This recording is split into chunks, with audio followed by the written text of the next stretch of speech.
Hello everyone, this is the English class and this is the chapter 2 Wild Duck from your Gulmohar book, Gulmohar Language for Life. And as you know, the name of this chapter is Wild Duck, so this is the story of a duck. Wild duck is a kind of duck who lives in forest. Wild duck एक duck होती है जो कि fly करती हैं और forest area में रहती हैं. The writer of this chapter is Romesh Guneskera. Was born in Sri Lanka and lives in Britain. इसके राइटर रोमेश गुनेस्केरा हैं जो कि श्रीलंका में बॉर्न हुए थे बट उनकी लाइफ अब इस टाइम ब्रिटेन में है. उनकी अर्ली लाइफ स्पेंड हुई थी श्रीलंका में और उन्होंने बहुत सारी फिक्शंस और स्टोरीज़ राइट किए हुए हैं जिनका मेनी लैंग्वेजेस में ट्रांसलेशन किया गया है जिससे कि हर एक पर्सन उसे रीड कर सके in his language. So come to the chapter. The story is about a dog, a boy and his father. So let's start.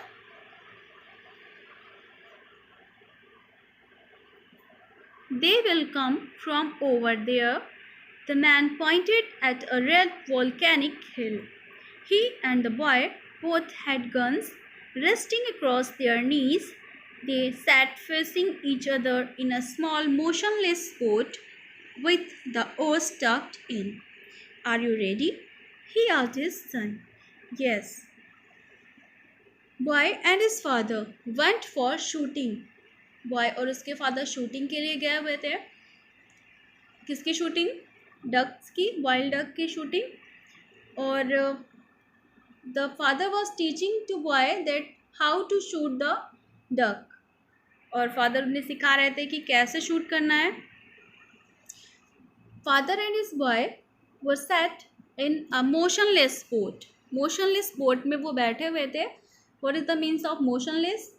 Means without moving. जो बोट थी वो स्टिल थी, खड़ी थी, बोट हिल नहीं रही थी, उस लेक पे खड़ी थी और उस बोट पे बैठ करके वो बातें कर रहे थे और वेट कर रहे थे फॉर द डक.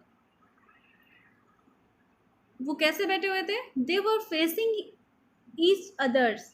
वो एक दूसरे की तरफ फेस करके बैठे हुए थे और जो गन्स थी वो उनके नीज पे रखी हुई थी, नीज के पास रखी हुई थी. और फादर ने अपने बॉयज़ को इंडिकेट किया रेड वॉल्केनिक हिल की तरफ कि जो डक का जो ग्रुप है वो किधर से आएगा, उस रेड वॉल्केनिक हिल की तरफ से इधर आएगा. Are you ready? क्या तुम रेडी हो? Boy replied that yes I am ready for the shooting.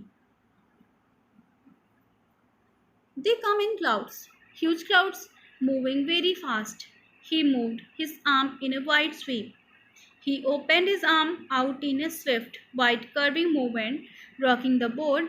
You have to be quick, shoot fast. उन्होंने अपने हैंड का मूवमेंट किया और करते हुए उन्होंने बताया बॉय को कि वो उस रेड वॉल्केनिक हिल की तरफ से आएंगे. और कैसे आएंगे? ह्यूज क्लाउड्स में आएंगे. You know what the means of clouds? जब क्लाउड्स आते हैं स्काई में तो जो स्काई होता है वो पूरा कवर हो जाता है क्लाउड्स से और जो नीचे का एरिया होता है वो डार्क हो जाता है. इट मीन्स वाटर या जो सरफेस होता है वो डार्क हो जाता है. तो उन्होंने बताया कि जब ये आएंगे तो ऐसा आएगा जैसे क्लाउड्स आ गए हैं स्काई में, इतने ज़्यादा वो डक्स होते हैं. तो जब आएंगे तो वो स्काई को पूरा कवर कर लेंगे और तुम्हें और बहुत ही तेज़ी से फ्लाई करते हुए वहाँ से निकल जाएंगे. तो you have to shoot very fastly. तुम्हें बहुत ही फास्टली शूट करना है और कोशिश करना that you have shoot in just one shot. एक ही शॉट में उन्हें कोशिश करना है कि किसी ना किसी को शूट कर दो, डेड कर दो. The boy ran his finger down the cold blue barrel of his gun.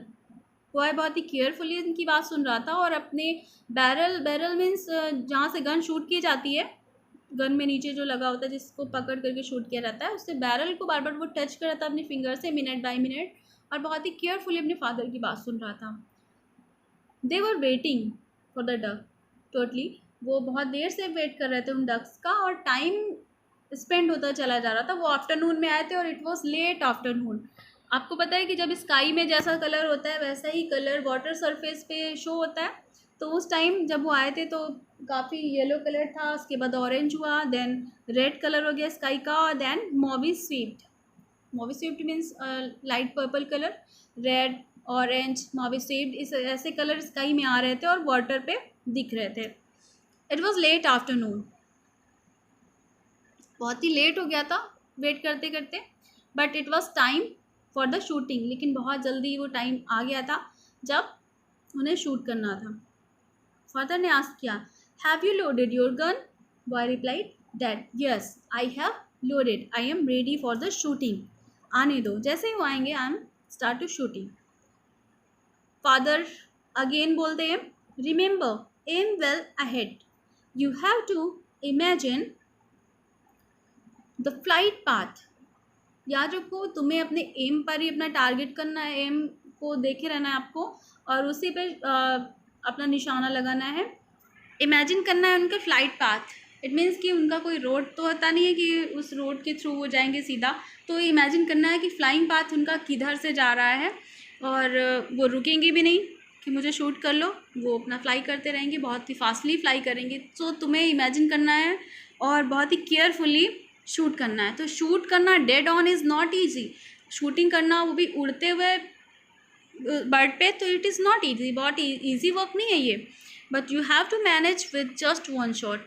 कोशिश करना, you have to try it to shoot them in one shot. Boy replied that I know, मुझे पता है। Suddenly the boy looked up, is that them? Suddenly boy looked up, ऊपर sky की तरफ देखता है, देखते हुए उसे कुछ दिखाई देता है। Huge clouds were coming towards them. तो वो अपने फादर से आस्क करता है, इज दैट देम? क्या ये वही डक्स हैं? A ribbon of black dots billowed rose up fast and in a growing number. वो बहुत ही फास्टली इधर आ रहे थे उनकी टूवर्ड्स देम, उनकी तरफ आ रहे थे। The boy was spell bound, breath whistled out of a small round mouth. Watching birds was his passion. जब वो बॉय की तरफ आ रहे थे तो बॉय ने फर्स्ट टाइम अपने देखा था इतनी सारी डक्स को एक साथ, तो वो उसे देखता ही रह गया था विद हिज ओपन माउथ। उसका माउथ कैसा था, वो खुला का खुला ही रह गया था, स्ट्रेंज होकर वो उन्हें देखता ही रह गया। और watching birds was his passion, birds को देखना उसका पैशन भी था, उसे बहुत पसंद था। वो बोलता है क्लेम होकर के, देयर मस्ट बी मिलियंस, ये तो मिलियंस में बहुत सारी हैं ये तो। Half the sky was covered by the teal, huge clouds of them, banked one way, then another, changing the shape of the sky and blotting the light. The sky deepened, the water turned black. Small groups broke away, diving then rising in a perfect performations. Half the sky was covered by the teal, half sky teal means a duck से covered हो चुका था। Huge clouds of them, banked one way, flew with one wing higher than the other when turning. Then another, changing the shape of the sky and blotting the light. Blotting the light means light को block कर देना, यानी कि जो clouds की तरह से वो उड़ती चली आ रहे थे सारे, तो उनका शेप कभी पीछे वाली बर्ड आगे हो जाती, कभी आगे वाली लेफ़्ट वाली राइट में आ जाती, राइट वाली लेफ़्ट में, तो उनका शेप थोड़ा सा चेंज होता जा रहा था। बट एक बर्ड थी जो आगे लीडर थी, वो लीड कर रही थी पूरे ग्रुप को, वो अपने प्लेस पे ही फ्लाई कर रही थी और उनका जो क्लाउड्स था, उनका जो ग्रुप था, उसने पूरे स्काई को कवर कर दिया था और लाइट को ब्लॉक कर दिया था। सनलाइट जो थी, बहुत लेट हो गया था, इवनिंग हो गई थी, बट उनके जो ग्रुप थे उन्होंने सनलाइट को ब्लॉक कर दिया था। इट मीन्स कि वाटर सरफेस पे बिल्कुल डार्कनेस हो गई थी। This is the picture of that boy, his father and the group of birds. This is the lake and this you can see that sunlight is very dim. So boy curious होकर अपने father से ask करता है, will all they land here on the lake? क्या ये सारी birds इसी lake पे land करने वाली हैं? Father बोलते हैं, no, they look too high, they are flying too much high. I think they are aiming for somewhere else. I think वो कहीं और जा रही हैं, उनका जो एम है वो कहीं और का है। बॉय बोलता है, who decide that where will they go? वो कहाँ जाएंगी, ये कौन डिसाइड करता है? His father replies, they know, उन्हें पता है, उनका लीडर जो होता है वो उन्हें लीड करता है। देन दे वर ओवरहेड, जल्दी वो उनके ओवरहेड पर आ गई, बहुत पास आ गई, उनके हेड के ऊपर आ गई.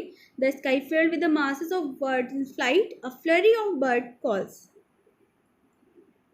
Father and son looked at each other. A number of birds calls at once in a very short time. बहुत सारी birds बहुत ही short time में बिल्कुल उनके overhead पर आ गई. और this was the time that they were waiting for. ये वही टाइम था जिसके लिए वो काफ़ी टाइम से वेट कर रहे थे. और उन्होंने फादर ने एक दूसरे की तरफ देखा और here goes. The man undid his safety catch